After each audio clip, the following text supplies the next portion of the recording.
Big data के बारे में बात करेंगे आज।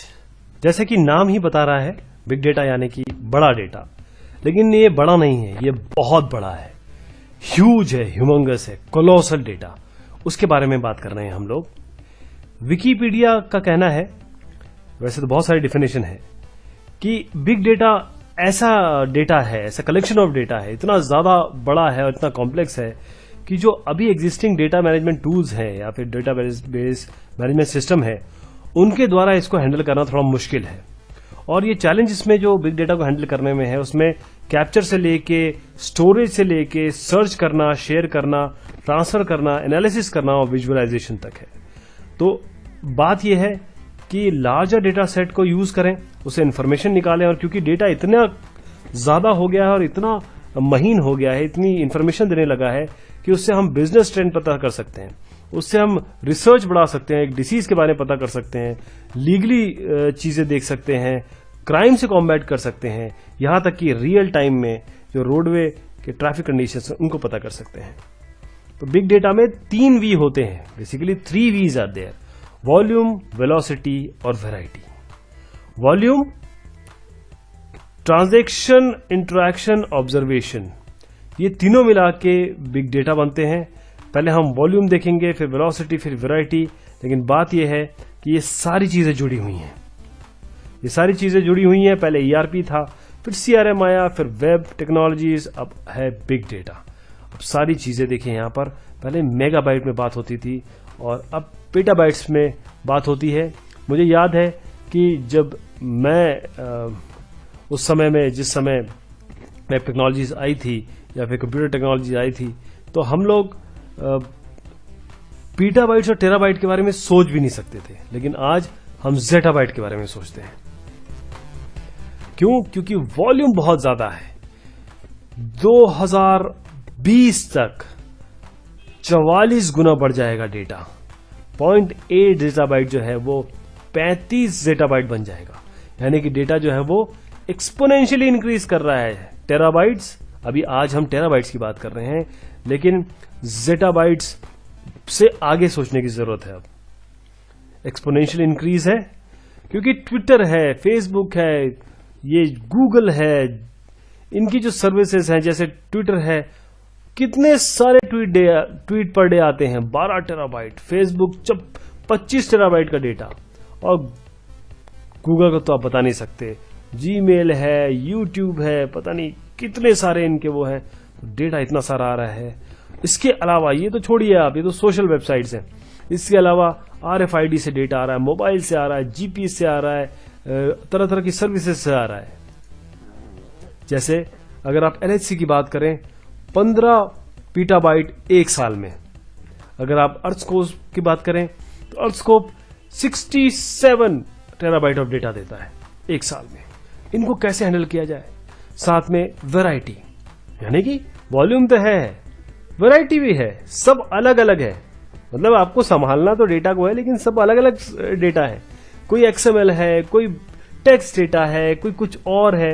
इन सब को संभालना भी अपने आप में एक बहुत बड़ी बात है। और इनसे एक्सट्रैक्ट करना नॉलेज, यानी कि आप सबको इन सब डेटा को लिंक करना पड़ेगा। एक कस्टमर है, वो सोशल मीडिया पे भी काम कर रहा है, गेम भी खेल रहा है, एंटरटेन भी करना है अपने आप को, बैंकिंग फाइनेंस भी कर रहा है और हिस्ट्री भी जान रहा है अपनी, और परचेजिंग भी कर रहा है। एक सिंगल कस्टमर जो है वो डेटा यूज भी कर रहा है, डेटा क्रिएट भी कर रहा है, जनरेट भी कर रहा है। तो और साथ में अब बात आती है वेलोसिटी की। वेलोसिटी यानी स्पीड। अब डेटा आ तो रहा है, लेकिन उसको फास्ट, उतना फास्ट आप डील करें कि आपका बिजनेस बढ़े या फिर वो कंज्यूमर जो है उसको फायदा हो, और सबसे बड़ी बात है जन कल्याण में वो काम आए। तो online data analytics, late decision में तो आपकी अपॉर्चुनिटीज आप मिस कर लेंगे। जैसे प्रमोशंस है या हेल्थ केयर है, यहाँ पर तो आपको बिल्कुल फास्ट फॉरवर्ड काम होना चाहिए आपका। Real time fast data. अब आपके सोशल मीडिया है, नेटवर्क्स है, साइंटिफिक इंस्ट्रूमेंट है, ये डेटा दे रहे हैं, मोबाइल डिवाइसेस दे रहे हैं, सेंसर टेक्नोलॉजी है, नेटवर्क। तो अब क्या है कि कलेक्शन डेटा की कोई दिक्कत नहीं, देखिए सब कलेक्ट कर रहे हैं। बात यह है कि आप कैसे उनका यूटिलाइज करते हैं, कैसे उनको टाइमली मैनर में और स्केलेबल फैशन में यूज करते हैं। एक कस्टमर है, वो रियल टाइम एनालिटिक्स और डिसीजन रिक्वायरमेंट की अगर बात करें आप, तो यहाँ पर इसका जो बिहेवियर है वो इन्फ्लुएंस होता है इन सब चीजों से। तो हम एक और वीज की बात कर लेते हैं। जो डेटा है तो सही, थोड़ा सा डाउट में अगर आए तो वो डेटा है जो है एग्जिस्ट कर रहा है लेकिन थोड़ा सा इनकंसिस्टेंट है या इनकम्प्लीट है या डिसेप्टिव है या मॉडल अप्रोक्सीमेशन हो रहा है। तो हार्नेसिंग बिग डेटा, पहले OLTP फिर OLAP, आज RTAP यानी कि रियल टाइम। तो पहले ऑनलाइन ट्रांजैक्शन प्रोसेसिंग जैसे DBMS, फिर OLAP ऑनलाइन एनालिटिकल प्रोसेसिंग यानी कि डेटा वेयर हाउसिंग, अब रियल टाइम एनालिटिक्स प्रोसेसिंग ये तक आ गया है। तो मॉडल चेंज हो गया है। मॉडल ये नहीं कि कुछ कंपनी बना रही है और सब बाकी लोग यूज कर रहे हैं, अब तो सब बना रहे हैं, सब जनरेट कर रहे हैं, सब कंज्यूम कर रहे हैं, सब यूज कर रहे हैं। तो बिग डेटा को ड्राइव कौन कर रहा है? सबसे पहले बिजनेस इंटेलिजेंस और predictive analysis and data mining. ये सारी चीजें एक कॉम्प्लेक्सिटी से अगर आप देखा जाए, आपका नजरिया और बिजनेस वैल्यू से, दोनों ही इसे ड्राइव कर रहे हैं। तो 1990 और 2010 जो अभी ये दशक चल रहा है, पहले आपके पास OLAP डेटा वेयर हाउसेस हुआ करते थे, ये सारे सॉफ्टवेयर चलते थे, फिर ये चले, आज हडूप का जमाना है, आज ग्राफ डेटाबेसिस का है। तो बिग डेटा एनालिटिक्स अगर आप देखें तो इसमें जो रियल टाइम है वो आपको देखना है। जो ट्रेडिशनल है वो आज इस पे काम नहीं करेंगे। मैसिव डेटा है, आर्किटेक्चर आपको नया करना पड़ेगा, नया बनाना पड़ेगा, क्योंकि जो डेटा वेयर अप्लायंस है, देखिए कहाँ है और बिग डेटा एनालिटिक्स कहाँ पहुंच चुका है।